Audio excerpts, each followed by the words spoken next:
Hello, this is Miche Today, and I'm Miche Fambro.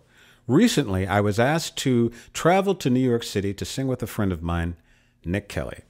For Nick, this was a landmark gig, and he'll tell you more about that later.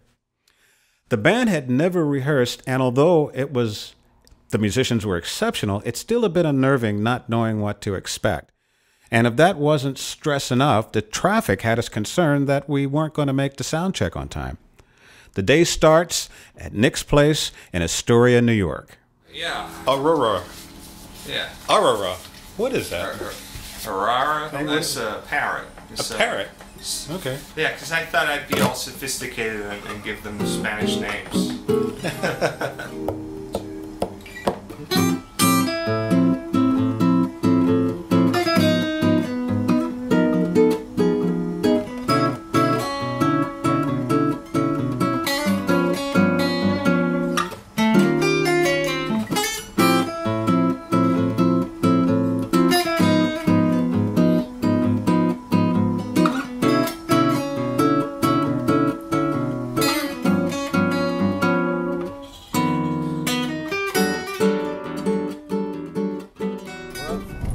Here we are leaving Astoria to go to Times Square for Nick's gig. Yeah.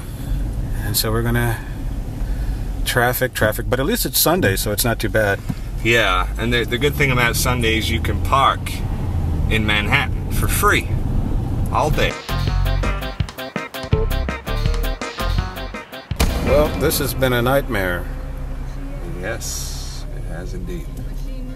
So we've been trying to cross town. Well, Nick, you can clue us on what happened here. Well, there's some kind of carnival. I don't know what it is. I think I saw people dressed in Polish-type clothing.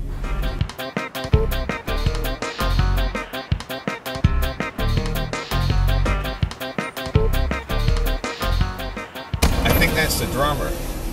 Cliff! Nick Kellie! Sorry, the traffic's just been awful.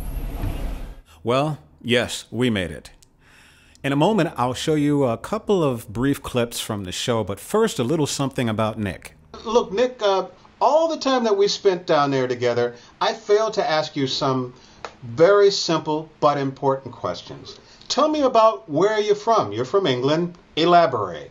Yeah, I'm from the northwest of England, a place called Standish, which is 2 miles outside of Wigan, which is, you know, kind of a small place where they talk a little bit funny like that. You know, I'm from Wigan, the northwest of England. You're all right, Miche. You know, it's a very strange. It sounds Scottish. Accent to Americans. They're not used to it. Okay. To me, it's totally normal, and you guys sound strange. You've only been in America for what, 3 years or something like that? That's right. Yeah. And that's how long it takes to lose an accent, huh? Or are you doing an accent? Well, I'm heavily medicated, Miche, and, you know, it's really had quite an effect on me. No, you know, it's funny because a lot of people are baffled because I've not really been in the States for that long. And, you know, it's just one of those things where I'm kind of a shy person, and I originally moved to Nashville, Tennessee, and I always remember going into a diner and, you know, the waiter coming up and saying, "Oh, where are you from?" And, you know, making all these kind of comments about my accent. And then they got to telling me their grandmother's sister's brother's refrigerator was from Wigan.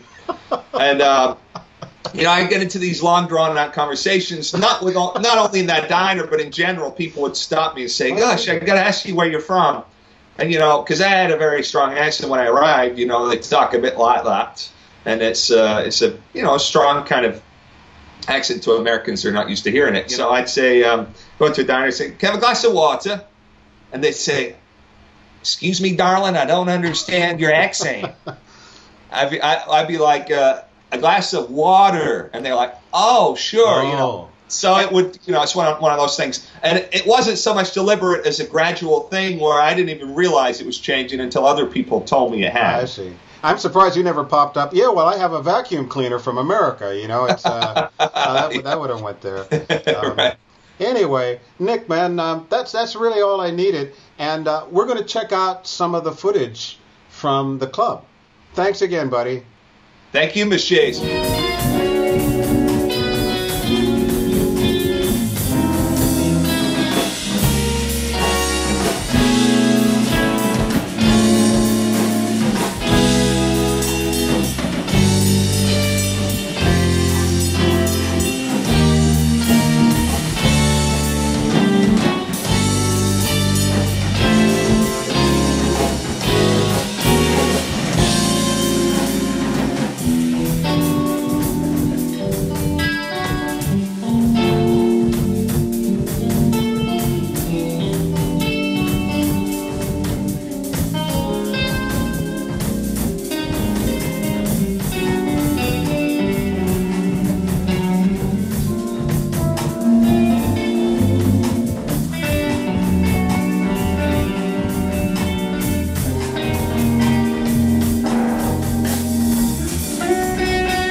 anyway, post-show rundown. Yeah, how did you feel about it, Nick? Well, you know, it was an unbelievable feeling because it's like, I remember I came to New York City in 2004 for the very first time.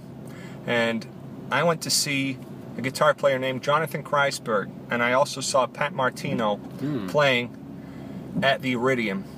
And I was sitting in the audience spellbound by them and thinking, oh wow, I'd like to play here someday. I hope I do.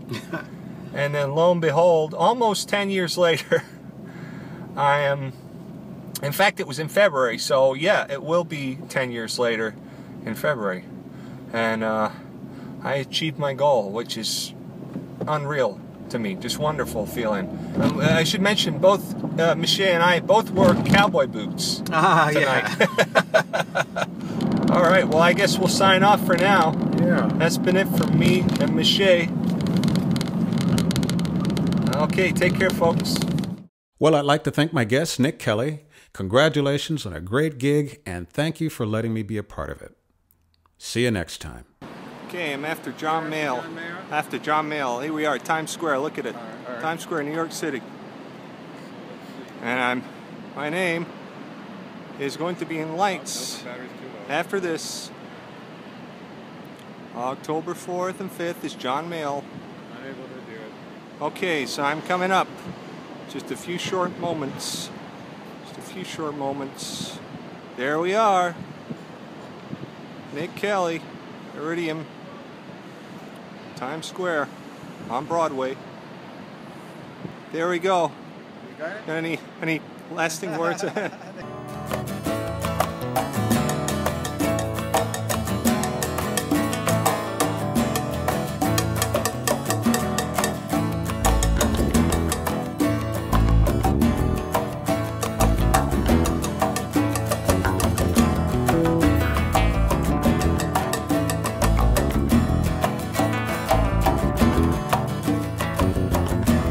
Those were dreaded days on the south side of the city.